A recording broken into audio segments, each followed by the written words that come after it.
Bismillahirrahmanirrahim. Salam kedua kalinya. Assalamualaikum warahmatullahi wabarakatuh. Bismillah, alhamdulillah, wassalatu wassalamu ala rasulillah wa ala alihi wa ashabihi wa mawala wa man tabi'ahu ila yaumil qiyamah, amma ba'd. Hadirin sekalian, Syekh yang kami hormati, ini baru aslinya saya karena memang tugas saya moderator. Tadi dadakan itu. Dan saya baru dapat WA Mudir Ma'had Ali, guru kita, 6 guru. Beliau karena sudah sepuh, beliau tidak bisa lagi menghadiri acara yang malam seperti ini. Dan wakil mudir tadi, beliau terhalang di jalan sehingga tidak sempat ke sini. Beliau balik arah kembali ke Majene sehingga tidak hadir. Jadi hadirin sekalian yang dirahmati oleh Allah Subhanahu wa taala, berkah dari Allah yang wajib kita syukuri. Selama ini kita meraup ilmu dari beliau melalui dunia maya. Kita lihat pengajian-pengajian beliau di Facebook, di Instagram, atau mungkin ada juga potongan video yang lewat di TikTok. Dan alhamdulillah malam ini beliau hadir jelas di hadapan kita, dan beliau akan menyampaikan apa yang telah beliau tulis yang ada di hadapan kita. Hadirin, Allah Subhanahu wa taala memiliki 99 nama. Dari 99 nama diantaranya ada Al-Zahir wal Batin. Jadi Allah Subhanahu wa taala Maha Zahir dan Allah Maha Batin. Segala sesuatu bersumber dari Allah, maka segala sesuatu itu memiliki zahir dan memiliki batin. Insyaallah akan dibahas oleh beliau. Beliau akan menyampaikan selama sampai jam 22 insyaallah. Beliau menyampaikan, setelah itu kita akan buka tanya jawab yang ingin lebih menggali lebih dalam. Dan saya yakin memang waktu yang singkat seperti yang saya sampaikan sampai pukul 22 tidak mencukupi bagi kita yang haus ilmu. Tapi apalah daya, kullu syai'in miqdar. Segala sesuatu memiliki ukuran masing-masing. Maka dengan hormat kami persilahkan kepada Syekh untuk menyampaikan materi yang akan dibawakan malam ini. Terima kasih. Bismillah. Assalamualaikum warahmatullahi wabarakatuh. Waalaikumsalam warahmatullahi wabarakatuh. Alhamdulillah, wassalatu wassalamu ala rasulillah wa ala alihi wa ashabihi wa mawalah, amma ba'du. Terima kasih kepada Bapak Moderator Al-Ustaz Syuaib Jawas selaku moderator, dan yang dimuliakan pimpinan Yayasan Al-Asy'ariyah akhuna Kiai Haji Muhammad Shibili, dan min kibari Ittihad Nahdlatul Ulama Bapak Mas'ud, para peserta daurah atau stadium general, mahasantri dan apa putra putri itu, santri putra dan mahasantri putri yang dimuliakan Allah Subhanahu wa taala. Insyaallah saya percaya tema ini akan dapat dicerna dengan baik meskipun disampaikan secara ringkas, karena makalahnya ada dan masih dalam bahasa Arab. Saya mengirim 2 yang bahasa Arab dan terjemahan. Tetapi saya setelah sampai sini, saya tanya, yang Ma'had Ali itu Ma'had Ali apa? Rupanya Ma'had Ali yang berbasis pondok pesantren. Saya berharap mereka tidak menggunakan terjemah. Rupanya harapan saya terkabul. Ya. Karena agar antum membaca sumber-sumber pemikiran Islam itu sebaiknya menggunakan bahasa Arab. Karena bahasa yang paling adal, apa adal itu? Dan yang paling aktsaru adaan, ya, yang paling tepat menyampaikan makna adalah hanya bahasa Arab. Arab itu sendiri maknanya adalah jelas dan terang. Tidak ada bahasa yang dapat menyimpan makna dan kemudian punya sistem dalam dirinya yang mampu mengungkapkan kulla aghradin nas, segala apa yang ingin diungkapkan oleh manusia hanya bahasa Arab. Itu sebab lawannya Arab selalu ajam. Ajam itu sama dengan bisu. Ya, ajam itu sama dengan tidak terang dan tidak jelas. Orang Arab kalau anak kecil ngomongnya belum jelas itu umur setahun ngomongnya nyebut tidur idui, ya itu namanya ajam. Tapi kalau dia sudah bisa menyebut dengan cetak, itu namanya Arab. Judul yang Al-Faqir tulis kitab ini sebetulnya sub dari sebuah kitab yang Al-Faqir Tukil, ya, dari kitab Usulul Fikri Sufi. Kitab itu sebetulnya sebuah nadharat, sebuah, ya, compilation, kutipan pemikiran hasil renungan tentang as-sunaiyah. Apa sunaiyah? Maknanya dikotomi. Ada beberapa tema yang dipandang ada dikotomi, ya, yang sering disalahpahami oleh para pengkaji Islam. Saya menghitungnya ada 13. Maka saya Al-Faqir menulis 13 tema itu dalam sebuah buku yang Al-Faqir beri judul Usulul Fikri Sufi. Yang pertama adalah Az-Zahir wal Batin. Orang sering memandang bahwa zahir berbeda dengan batin, atau ada dikotomi. Ada apa dikotomi itu? Ada pemisah. Ya, ada sunaiyah. Ya. Tapi sebenarnya apakah betul zahir adalah sesuatu yang lain, batin adalah sesuatu yang lain? Nah, maka Al-Faqir mencoba untuk mengkaji ke dalam butuni kutubil ulama. Terutama kenapa saya memberikan judulnya Usul Al-Fikri Sufi, dasar pemikiran kaum sufi, karena semua jawaban yang paling moderat, mu'tadil, tepat rupanya ada dalam kitab-kitab orang sufi. Jadi maka saya angkat tajuk-tajuk tersebut dan kemudian saya beri nama Usulul Fikri Sufi. Ya. Artinya kalau kita melihat dikotomi ini bukan dari pandangan tasawuf, memang akan ada dikotomi itu. Ya, tapi kalau melihatnya dari kacamata tasawuf ternyata hilang. Namun realitinya kita sering mendengar orang yang menisbatkan dirinya kepada tasawuf sering mengatakan bahwa dia orang batin dan selainnya orang zahir. Ya, sehingga justru muncul pengakuan adanya dikotomi zahir dan batin dari orang sufi. Maksud saya begini, kalau pengakuan itu datang dari non-sufi, saya cukup mengerti, tapi saya tidak mengerti jika itu datangnya dari kaum sufi. Karena apa? Karena justru tasawuf berdiri di atas fikih.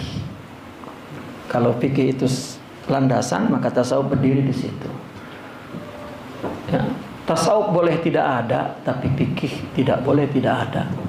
Itu sebab kebanyakan orang hanya berfikih dan tetap sebagai orang Islam dan melakukan ibadah.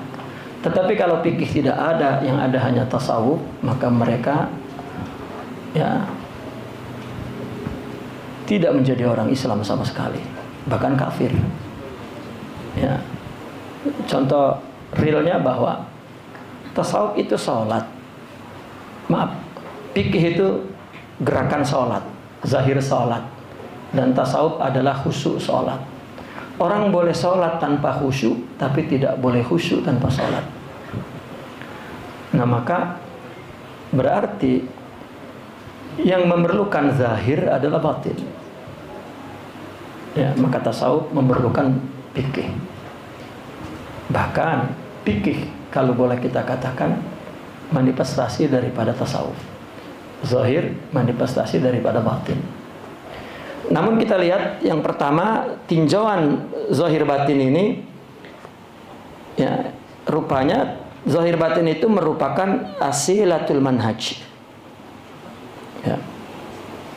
Sebelum kita membahas tentang zahir dan batin serta pengaruhnya ke dalam fenomena artistik keindahan, maka ya, terlebih dahulu kita dapat jelaskan dulu dengan ringkasnya apa keistimewaan yang orisinil, ya, dari karakteristik manhaj atau konsep Islam itu. Ya, konsep Islam yang dibangun oleh Allah Subhanahu wa Ta'ala, bahwa ternyata zahir batin adalah sebuah khasais al-manhajil islami al-asil, bahwa zahir batin tidak dapat dipisahkan. Bahkan zahir batin merupakan konsep yang murni, konsep Rabbani, konsep Tuhan, konsep agama.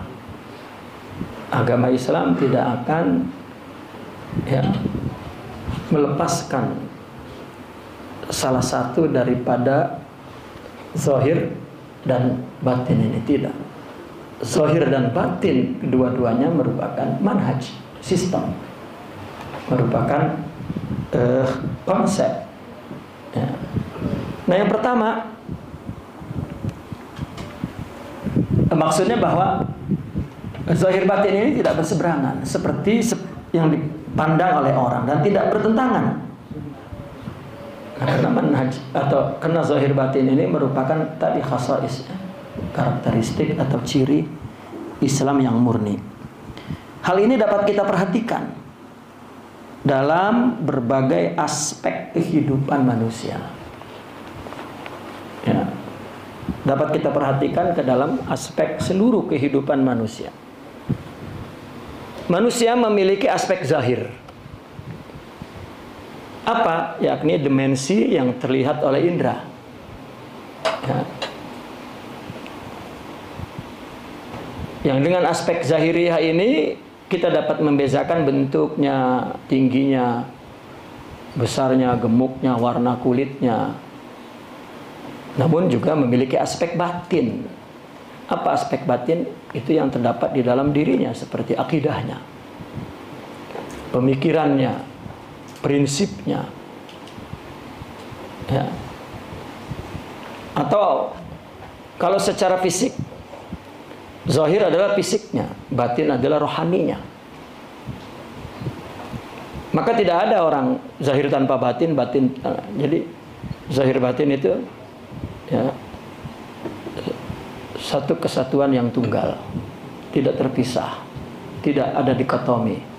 Bahkan merupakan karakteristik manhaj Islam, manhaj Rabbani. Ya. Pertama itu kita dapat lihat, ya, pada aspek zahir manusia. Dan juga terkait dengan amal perbuatan yang keluar dari diri manusia itu sendiri memiliki aspek zahir. Ini dapat dilihat oleh indera. Salat dapat dilihat oleh indera. Ya. Haji misalnya dapat dilihat oleh indera. dan juga memiliki aspek batin, yaitu motifnya, niatnya, maknanya, khusyuknya. Apa sih sebuah gerakan ruku, gerakan sujud? Apakah kita hanya mendoyongkan tubuh kita agar kelihatan seperti merekungkung begitu ruku dan sujud, tanpa sebenarnya itu adalah ungkapan dari dalam sebuah motif, sebuah niat, sebuah aspek yang batin. Jadi zahir dan batin adalah dua aspek yang membentuk kesatuan integral. Ya, sebagai apa? Konsekuensi dari penerapan konsep Rabbani, al-Islami, al-Haqiqi, al-Asil.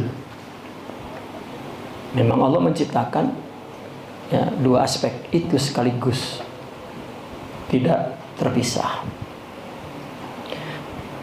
Kemudian setelah kita menyadari konsep ini berlaku kepada semua aspek kehidupan manusia, baik secara universal, keseluruhan, atau secara juz'iyah, ya, maka kita semakin jelas memahami bahwa ciri-ciri ini merupakan kemurnian konsep ketuhanan,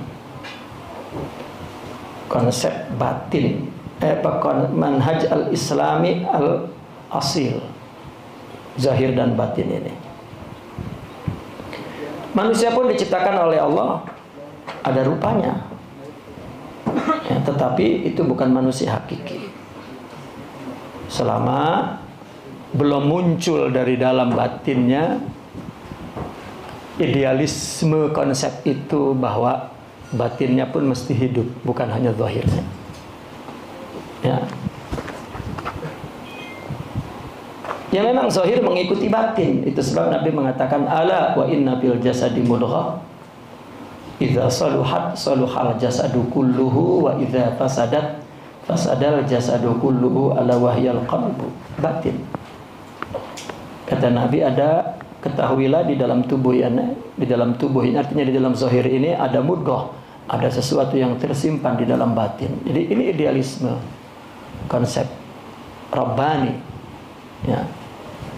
Tidak cukup kita membangun kesempurnaan zahir tanpa disertai dengan idealisme konsep ini, yaitu dengan batinnya. Nabi pun mengatakan jika batinnya rusak, jasadnya rusak. Jika segumpal darah itu baik, maka baik. Ala wahyal qalbu, ala wahyal batin, ala wahyal ruh. Dan saya mengutip pendapat Imam Ibn Taimiyah. Ya, barangkali zahir batin ini adalah pembahasan orang sufi. Coba kita keluar kepada tidak sufi, pun sama pandangannya. Imam Ibn Taimiyah memandang iman itu ucapan dan perbuatan. Ucapannya ada zahir, ada batin. Perbuatannya ada zahir, ada batin.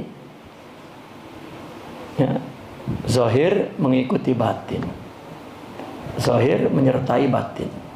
Apabila batinnya baik, zahirnya baik. Jika rusak, zahirnya rusak. Itu sebab Nabi berkata, ya, wa qila as-sahabah, wa lihadza qala man qala min as-sahabah anil musalli. Oleh karena itu ada seorang sahabat yang berbicara tentang orang yang salat yang main-main, sambil main-main jenggotnya gitu. Apa kata beliau? Lau khashu'a qalbu hadza la khashu'at jawarihu. Andaikan hatinya khusyuk, maka anggota tubuhnya juga khusyuk. Jadi Islam tidak puas baik sistemnya, baik prinsipnya atau amalnya, ya, tidak cukup di zahir tanpa batin. Bahkan zahir dipandang sebagai ungkapan batin. Nah, karena zahir itu merupakan indikasi batin. Ya. Lihat Imam Syatibi apa berkata dalam kitab Al-Muwafaqat. Jika seseorang menghadapi satu kasus tanpa melihat sebab yang berada di belakang kasus itu, maka dia tidak akan dapat memahami peristiwanya. Artinya, kalau dia ingin memahami apa yang nampak, apa yang zahir, maka pahamilah motif di belakangnya, faktor di belakangnya, itu yang batin. Jika orang berpikir, jika orang memandang sesuatu yang zahir, lalu dia pergi ke batin dulu untuk melihat motifnya, latar belakangnya, maka dia berpikir dengan benar. Ya. Makanya pun orang sufi berkata, jika Anda punya ilmu luas, maka Anda akan melihat kebenaran dari kesalahan lawan Anda. Kenapa dia salah? Kan itu yang kita lihat zahirnya. Oh, ternyata dia benar-benar salah. Ya. Contohnya seperti saya menulis huruf M, kan begitu. Sampai mati nih saya akan bilang M. Kenapa orang di depan saya bilang W? Oh, saya tahu karena dia melihat dari situ. Jadi kalau kita tahu batin daripada setiap yang zahir, maka kita berarti telah berpikir yang benar, berbuat yang benar, dan menyelesaikan solusi yang benar. Ya, zahir tidak pernah salah, maafkanlah. Karena semua ada motif yang menyebabkan berada di belakangnya.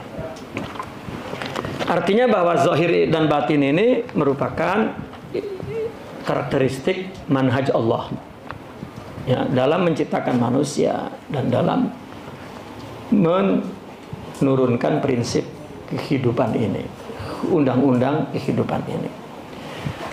Itu sebab yang kedua saya membuat subjudulnya itu Nadhratun Sahihatun, pandangan yang benar. Ya. Zahir dalam bahasa maknanya sesuatu yang jelas. Ya.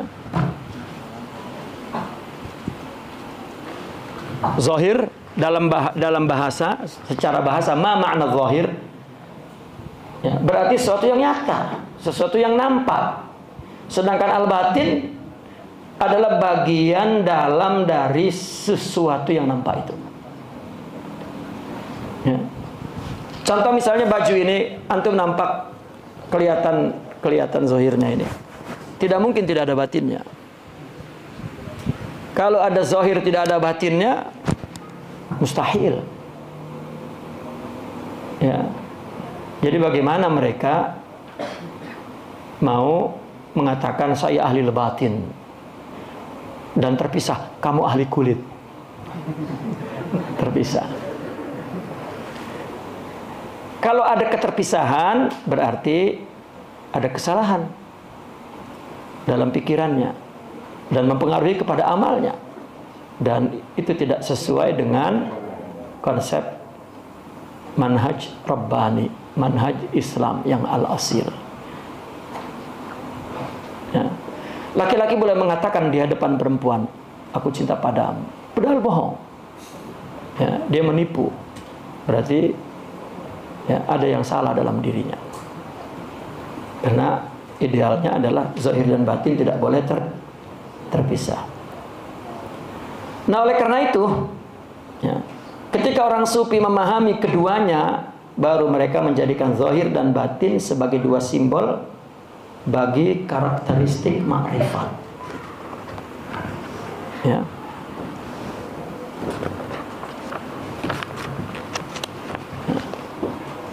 Tadi kalau kata moderator, waktunya sampai subuh, saya akan baca ini kalimat demi kalimat. Ya. Allah. Ya, saya tadi ingin protes. Ya. Yang segala sesuatu boleh terbatas, tapi waktu tidak ada batasnya. Batasnya waktu adalah ila yaumil qiyamah. Ya, apalagi seorang maha santri itu, oh, malu membatasi waktu itu. Ya, tapi apa daya, moderator sudah bicara, jadi pembicara harus tunduk kepada moderator. Ya. Baik. Pada lembaran kedua itu, di situ ya, setelah melihat bahwa zahir batin adalah sebuah nazrah sahihah, jika seseorang melihat sesuatu di permukaan, di zahir yang dia lihat, tapi kemudian dia tidak serta-merta membuat penilaian sebelum dia melihat apa di belakangnya, apa musabbibatnya, apa ma wara'a hadzal ahdath, hadhil ahdath, dan ma batinu hadzal amr, maka dia berarti berpikir yang salah. Tapi kalau melihat ya, kepada apa yang menjadi batinnya sesuatu yang zahir itu, berarti nazrah sahihah. Nah, oleh karena itu fayarawna anna lil awliya lisanain. Nah, kaum sufi berpendapat bahwa para wali ini memiliki dua lidah, dua lisan, dua bahasa. Ya, ini lisan di dalam batinnya yang mengenalkan pada mereka perbuatan pencipta di dalam ciptaannya. Ya. Dan juga lisan di dalam zahirnya, artinya pada zahirnya yang mengajarkan kepada mereka ilmu tentang makhluk. Ketika mereka melihat zahir batin ini ternyata merupakan khasail Islam, ya, dan manhaj rabbani, maka seorang sufi memiliki dua bahasa, bahasa zahir dan bahasa batin. Bahasa batinnya di dalam melihat bahwa apa yang terjadi adalah perbuatan Allah. Secara zahir dia menatap kepada perbuatan manusia, makhluk. Nah, lisan batin mengarah kepada Allah dan selalu bersamanya, selalu menatapnya dan tidak menyebarkan rahasia itu. Dan ia tidak melihat kepada selain Allah. Itu namanya bahasa batin. Ya.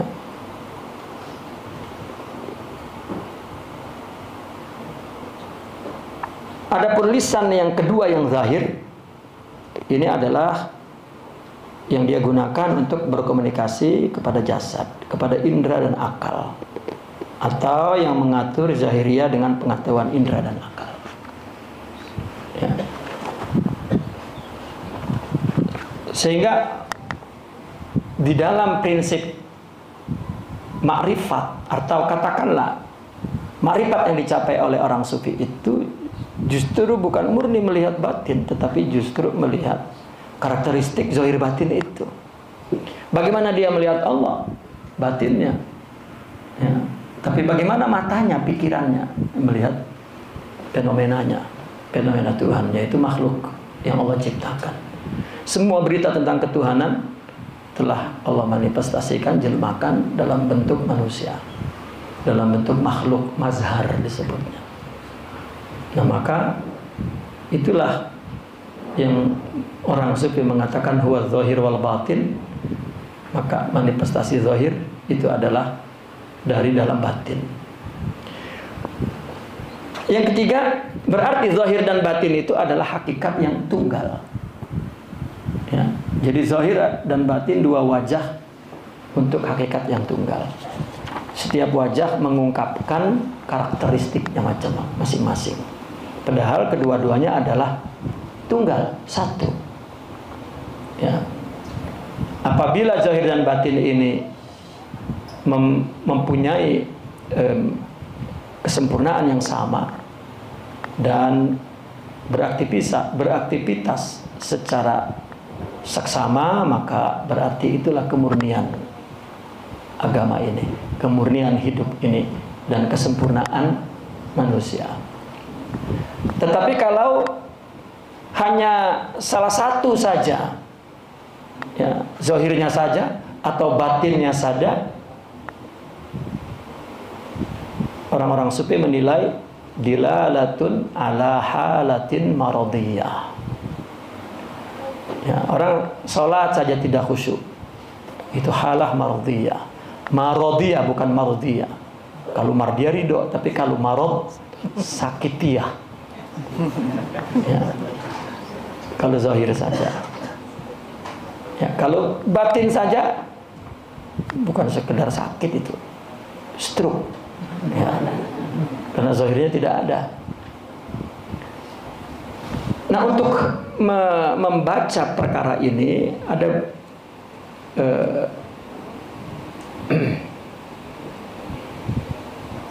beberapa contoh.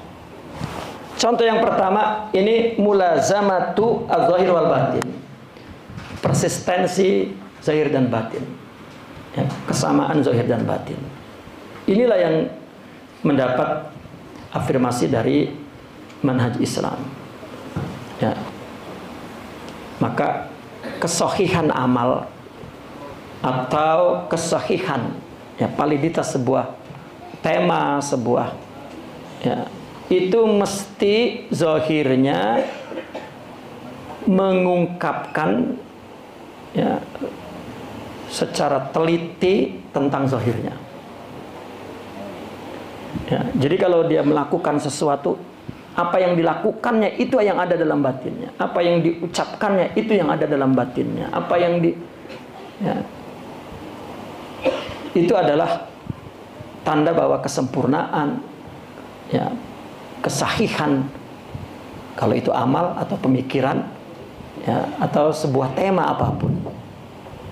Ya, semakin tepat ungkapannya berarti semakin menunjukkan persistensi zahir dan batin itu. Bahkan dinyatakan kalau itu sebuah perbuatan, sebuah aktivitas itu menjurus kepada kesempurnaan. Nah, oleh karena itu apa contoh-contoh misalnya dalam agama kita? Contohnya iman. Ya, itu taqudiyatul iman. Iman saja misalnya. Iman yang disuruh oleh Allah, oleh agama kita. Bahkan iman ini adalah, ya, permasalahan yang paling urgen. Ya. Tempatnya di mana iman itu? Di hati, dan hati itu batin. Tetapi agama kita meletakkan qaulu asyhadatain. Itu zahir. Jadi di rukun Islam yang pertama itu zahirul iman. Karena iman semuanya ada di batin. Tidak cukup iman, mesti ada Islam. Itu sebab rukun yang pertama qaul. Qaul itu adalah zahir. Karena tempatnya iman di batin. Maka boleh jadi mazhab kita mendefinisikan iman adalah tasdiqun bil qalbi batin wa taqrirun bil lisan zahir. Tidak cukup zahir itu. Karena ungkapan zahir itu mesti daqiq. Apa terusnya? Wa amalun bil jawarih bil arkan. Zahir juga. Gitu. Nah, maka dalam hal ini yang ideal adalah definisi iman pandangan mazhab kita Asy-Syafi'i. Karena mazhab yang lain memandang iman itu batin saja. Ya, padahal nyatanya bahwa iman rukun 6-nya itu semua ada di batin. Ya. Penzahirannya ucapan iman itulah yang ada dalam rukun Islam. Maka tidak sah orang yang masuk Islam tanpa mengucapkan imannya itu dalam bentuk persaksian, qaul asy-syahadah. Dan yang kedua,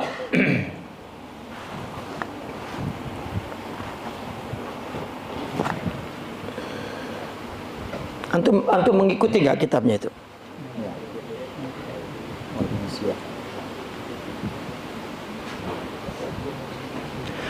Kedua ini tentang wal insya'u li awamirillah wa amirir rasul.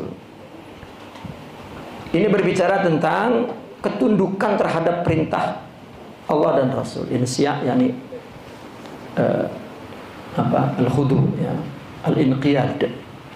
Ketundukan terhadap perintah-perintah Allah dan perintah-perintah Rasul. Lihat ini Al-Qur'an berfirman, "Fala wa rabbika la yu'minuna hatta yuhaqqimuka fima syajara bainahum summa la yajidu fi anfusihim haraja mimma qadaita wa yusallimu taslima." Ya. Wa yusallimu taslima. Maka menjadikan Rasulullah sebagai hakim dalam setiap perkara ini merupakan ekspresi zahir. Tapi Allah tadi berfirman tidak cukup berihtikam itu kepada Rasul. Ya, la yu'minu hatta yuhakkimuk. Berarti kita mesti menjadikan Rasulullah sebagai hakim, berihtikam. Tidak cukup ternyata. Ya. Summa la yajidu fi anfusihim kharaja. Kemudian dia tidak mendapatkan rasa berat di dalam hatinya apa yang Rasulullah putuskan. Baru iman. Jadi iman bukan hanya menjadikan Rasulullah sebagai ihtikam, hakim, tetapi hati ketika diputuskan oleh Rasulullah tidak berat. Jadi dalam bertunduk kepada Allah dan Rasul juga harus zahir dan batin. Tidak boleh separuh-separuh, zahir saja, batin saja.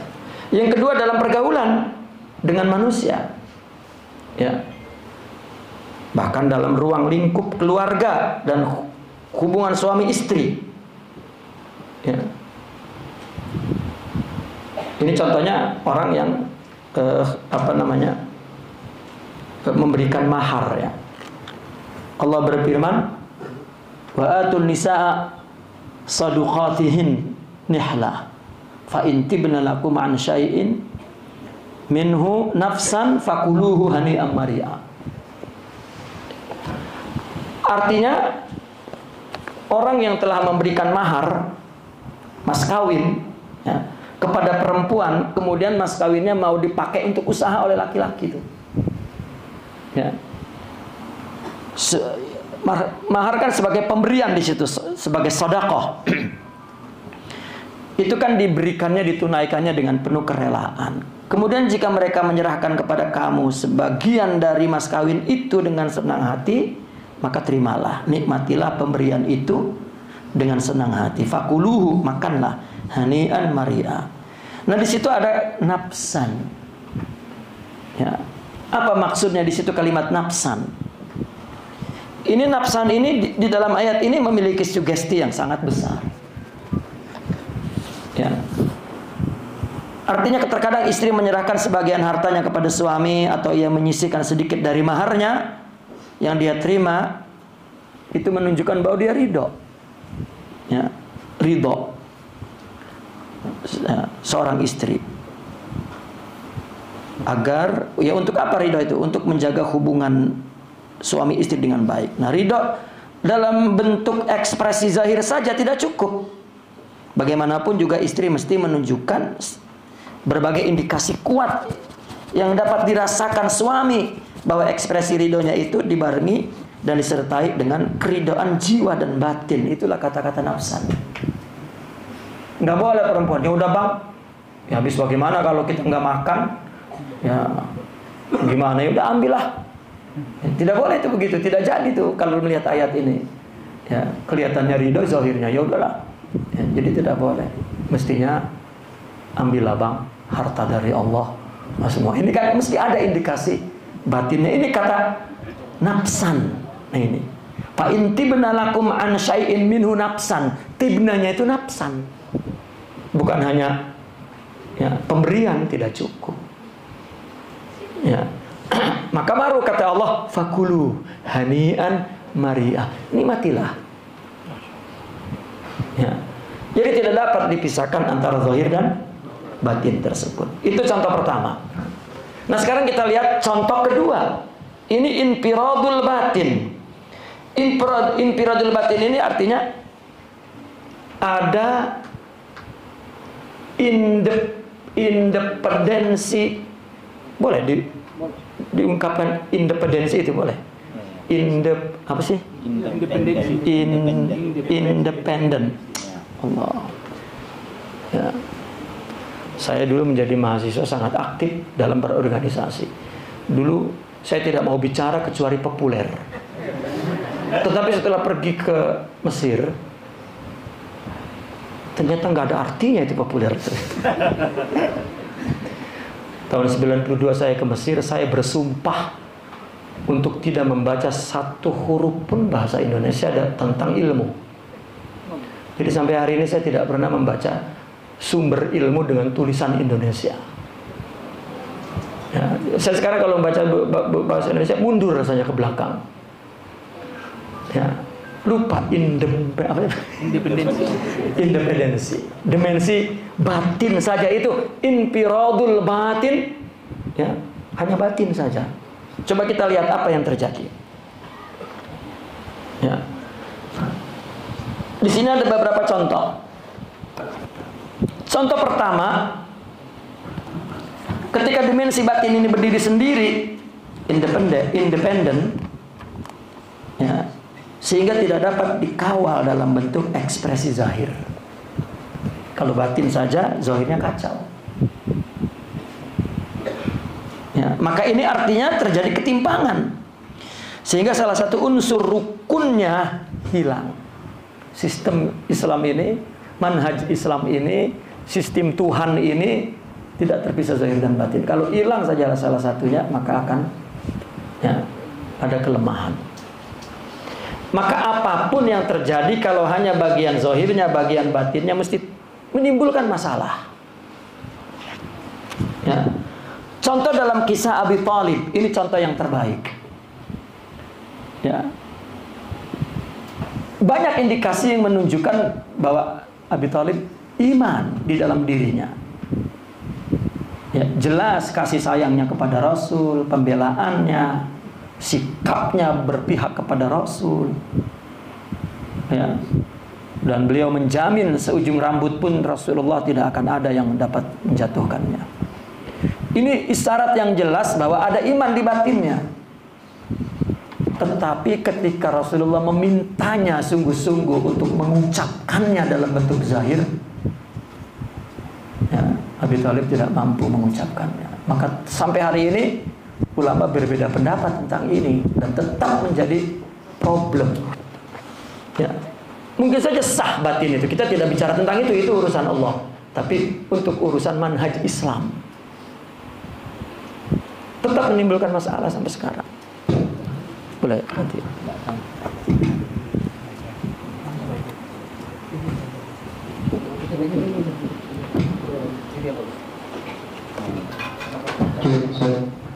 Oleh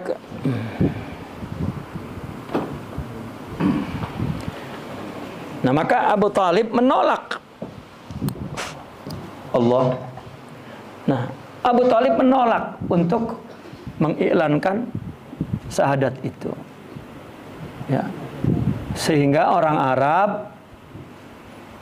berkata bahwa Abu Thalib tidak meninggalkan agamanya.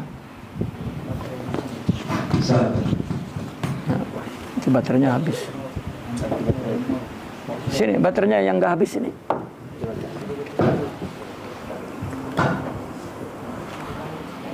Saya ngejar waktu ini sebelum ditegur dengan moderator.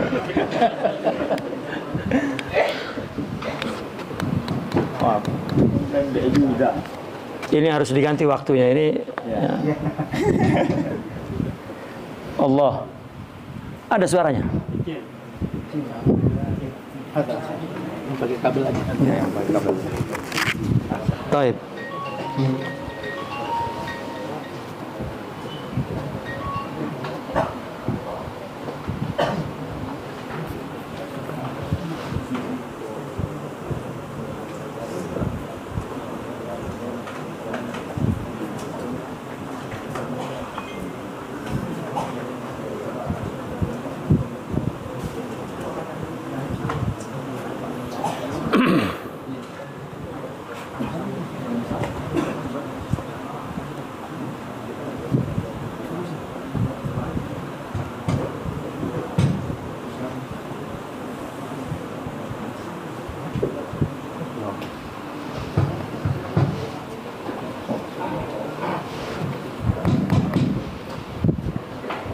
Allah.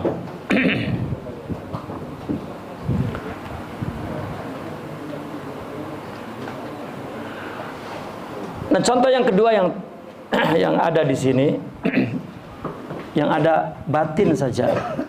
Ini kisah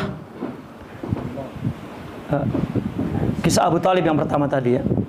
Makanya Allah menurunkan ayat untuk menyapa Rasulullah sallallahu alaihi wasallam. Allah berfirman, innaka la tahdi man ahbabta walakinnallaha yahdi man yasha wa huwa a'lamu bil muhtadin. Ya. Yang kedua adalah kasus akidah ya. Di sini konteksnya yaitu cerita Fir'aun dan kaumnya. Ketika Nabi Musa datang, mereka mengingkarinya. Ya, padahal ya ketika Nabi Musa datang, mereka mengingkarinya. Meskipun dengan demikian ada bukti-bukti pembenaran ya di dalam hati Fir'aun, dan ya, seperti yang terjadi ketika Nabi Musa mengalahkan sihir-sihirnya ya. Batinnya ada tapi tidak cukup ya. Maka ada pembahasan tentang imannya Fir'aun itu ya, tidak cukup karena zahirnya tidak ada ya. Kita singkat saja. Yang ketiga, infiradu zahir. Ini baru sebaliknya, independensi dimensi zahir saja ya. Ini lebih banyak kasus ini dibanding kasus batin tadi, karena ada orang yang menampilkan zahirnya ya, ada tampilannya zahirnya, tetapi justru batinnya bertentangan, batinnya berbeda. Itu pertama. Atau ada zahirnya, ternyata batinnya tidak ada. Nah, kedua-duanya akan menimbulkan problem. Kasus yang pertama ini adalah ikhtilafu zahir anil batin. Ada zahirnya, ada batinnya, tapi berbeda. Ya, zahirnya ada, batinnya ada, berbeda. Dan tidak ada hubungan ya antara zahir dan batin ini. Ini Islam menamakan kalau dalam akidah munafik. Ya, itu. Orang munafik itu kan orang kafir yang salat bersama Rasul, duduk di tempat majelis Rasul, kan ada zahirnya tuh, tapi batinnya bukan itu. Dalam perkara akidah Islam mengatakan munafik. Kalau dalam muamalah riya, salat tapi ingin dilihat oleh orang. Ini zahirnya saja yang ada. Itu kasus yang pertama ya. Kasus yang kedua, halaman kelima itu di tengah, ada rupa zahirnya bagi amal tapi batinnya tidak ada ya. Bukan menyimpang, bukan berbeda, tapi memang tidak ada ya. Ini keadaan ini membuat amal kehilangan nilainya. Contoh misalnya tentang puasa. Orang nggak makan, nggak minum sepanjang hari. Ya, dia pergi bekerja. Ya, dia tidak sempat makan dan minum sampai sore. Ini kan secara zahir puasa. Tetapi tidak dinamakan orang itu sebagai shaim. Karena batinnya tidak ada niat puasa dan melakukan amal puasa, karena puasa itu kan amal batin. Ya, zahirnya nggak makan, nggak minum, tetapi bukan dikatakan shaim. Batinnya tidak ada niat. Makanya innamal a'malu innamal zahir bil batin. Kedua, salat.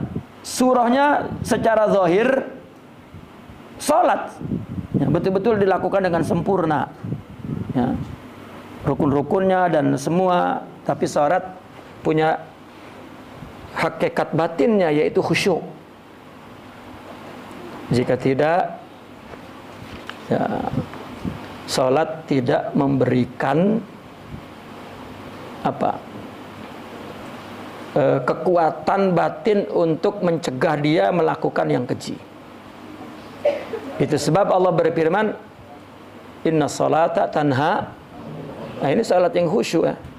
Kalau tidak, maka salatnya tidak mampu mencegah sifat keji dan mungkar. Ini akibat zahir saja, tidak ada batinnya. Ini akhwat kedengaran nggak? Akhwat kedengaran suara ini? Kedengaran. Iya. Oke. Iya. Saya mesti lama di Mandar nih kalau. Yang keempat berbicara tentang zuhur wal khafa. Ya. Apa zuhur wal khafa ini? Ini pembahasan orang sufi ya. Tentang apa? Tentang zuhur. Apa zuhur itu?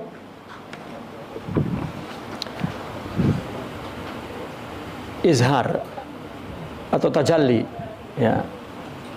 Kita ini kan dizahirkan oleh Allah, maka zuhur diciptakan. Ya, penjelmaan katakan. Itu mesti sesuatu yang akan memunculkan sesuatu ke permukaan, berarti berasal dari batin. Yang zuhur itu mesti ada yang ikhfa, ada yang diikhfakan. Atau katakan izhar itu ya mesti ada ikhfa. Ya. Jika ada yang dizahirkan, mesti ada motif yang menjahirkan itu yang tersembunyi di belakangnya.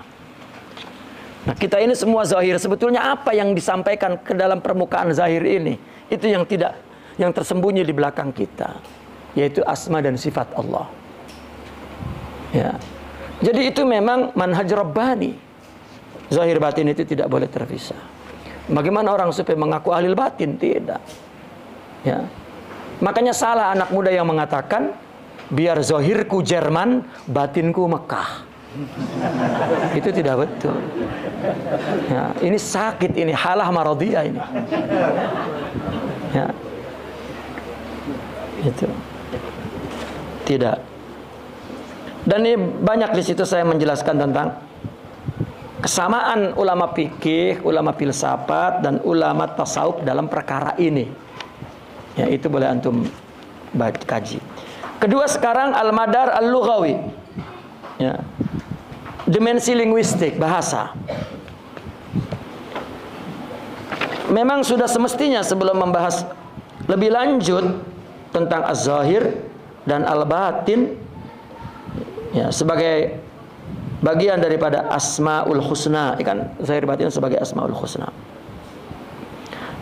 Ya, yang telah dipaparkan oleh syariat Islam ini dan diriwayatkan oleh hadis yang sahih, dan para peneliti, para pengkaji mengkategorikan keduanya sebagai nama-nama dan sifat-sifat Allah. Ya, keduanya tidak lain adalah asma yang berpasangan seperti al-awal, al-akhir, al-jalal, al-kamal, al-qahar, al-lutuf. Demikian juga az-zahir dan batin. Maka bukan suatu kejanggalan, ya, bahwa jumhur ulama pun berpendapat untuk mengambil makna zahir dari sesuatu lafaz dan suatu kata-kata selama tidak ada faktor dan sesuatu yang mendesak untuk mengambil sisi yang tersembunyi di batinnya atau makna lafal tersebut, ya, untuk dipahami sesuai dengan konteks yang berlaku, tradisi atau istilah yang berkembang di tengah-tengah masyarakat itu, maka tidak ada alasan untuk menjauhi makna batin, artinya makna tradisi dan yang berlaku umum. Tapi jika dalam perkataan itu ada konteks tersebut, maka ada sesuatu yang memastikan untuk berpaling dan meninggalkan makna zahir, mesti melihat kepada makna batin. Contoh misalnya ada orang datang membawa sesuatu yang tanpa kita jelaskan membawa sesuatu apa. Ada orang yang tiba-tiba bertanya, ya, "Madza hamalt?" Apa yang kau bawa itu?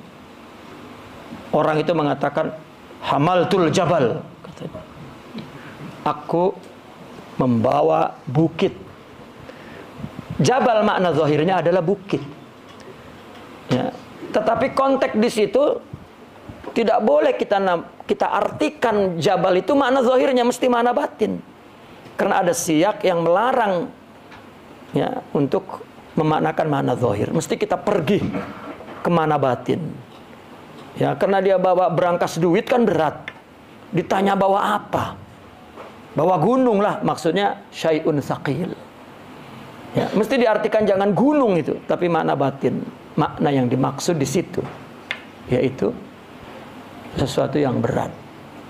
Nah, bahasa itu punya sistem begitu. Selama tidak ada konteks yang melarang untuk memaknai makna zahir, maka dia akan maknai zahir saja.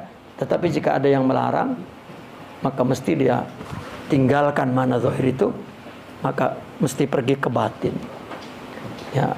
Maka tasawuf maka bahasa itu juga punya apa istilahnya, deep struktur ya. Punya struktur batin, punya struktur zahir. Ya, kita kan ketika mau bicara, struktur batin kita itu sudah menyusun tuh. Misalnya antum mau melamar seorang wanita, mau bicara di depan mertua. Ini batin sudah ada siap begitu. Ya. Begitu sampai di depannya, rupanya calon mertuanya itu meletakkan golok di depannya. Strukturnya tumbang semua zahir itu. Maka zahirnya nggak bisa bicara tuh.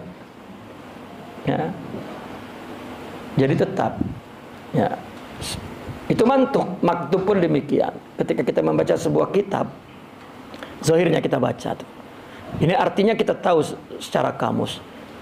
Tetapi ketika sudah menjadi rangkaian kata jumlah yang sempurna, rupanya ada yang disampaikan makna lain dari makna zahir itu. Itu juga mempunyai dimensi zahir dan batin dalam bahasa itu.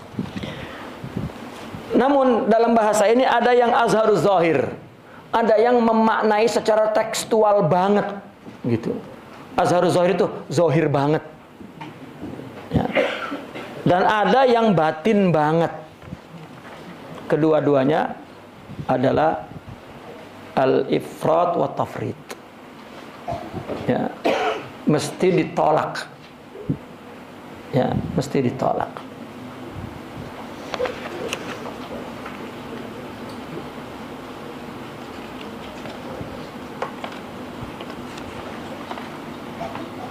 Nah, abtanul batin ini ya, inilah yang banyak dilakukan oleh batiniyah. Ya, oleh batiniyah. Ya. Namun yang paling tepat adalah halaman yang ke-9, yaitu bagi sab yang ke-8, bayanal manzilatain. Ya. Apa bayanal manzilatain itu? Ya.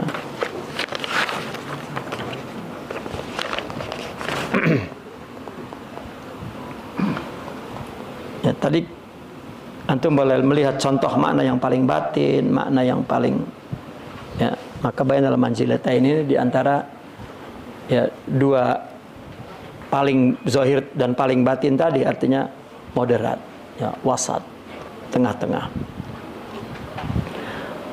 Maka sesungguhnya menjauhi makna yang ekstrim, baik seperti yang pertama yang makna zahir sekali, makna yang batin sekali, ya. Keduanya adalah bagian ya, sebenarnya artinya menjauhi makna yang ekstrim pertama dan yang kedua adalah ini merupakan kemuliaan, kesempurnaan, kebaikan pemikiran Islam. Islam selalu berpikir moderat. Artinya al-bu'du anit tatarrub ila hadza aw dzak fadilah min fadaili al-fikr al-islami. Ya. Falam yardaqat bil wuquf inda sutut. Ya, kita tidak mensikapi secara dangkal saja ya bagian zahirnya, dan juga tidak hanya sebatas dalami batinnya saja, maknanya yang jauh, tapi wasat. Inilah yang telah ditetapkan oleh Sayyidina Ali dengan perkataannya al-yaminu wasyimal mudillah wa tariqul wusta hiyal jaddah.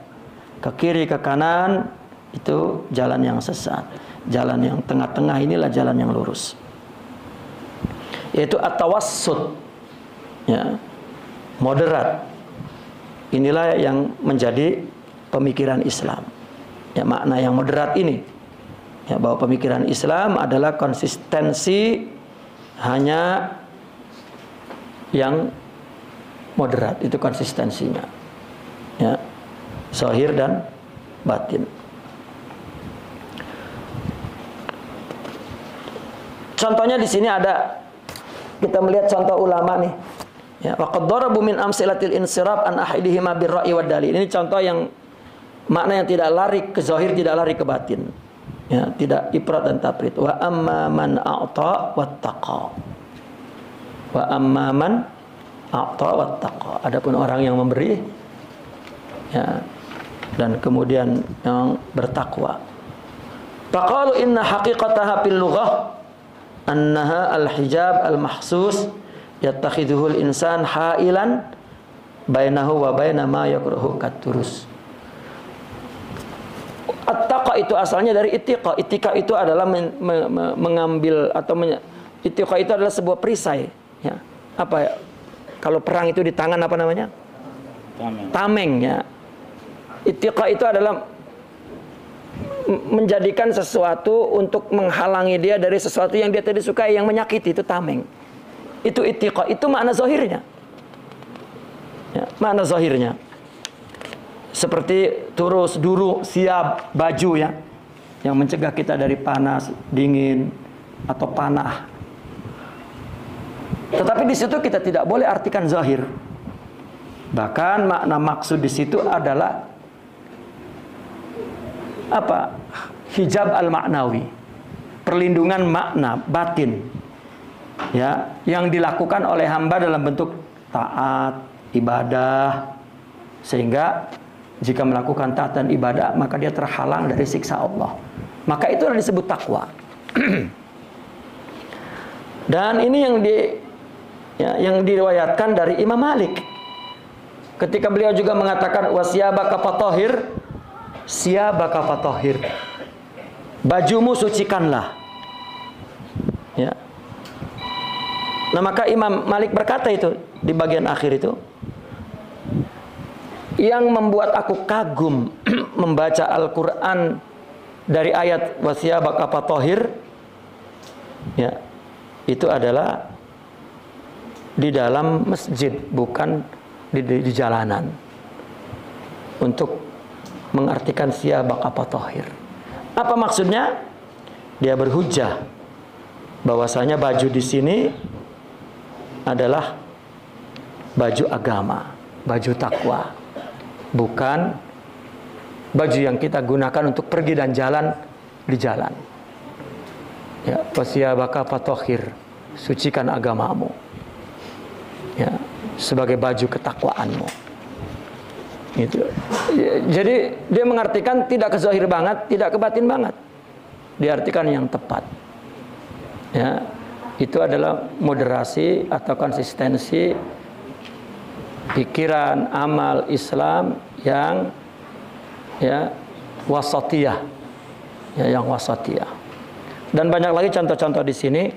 Maka zahir batin ini merupakan al-manhajul asil fil Islam wal manhajur rabbani, ya, dan tidak boleh ada infirad batin saja atau infirad zahir saja. Jika itu terjadi, maka itu ada halah maradiyah.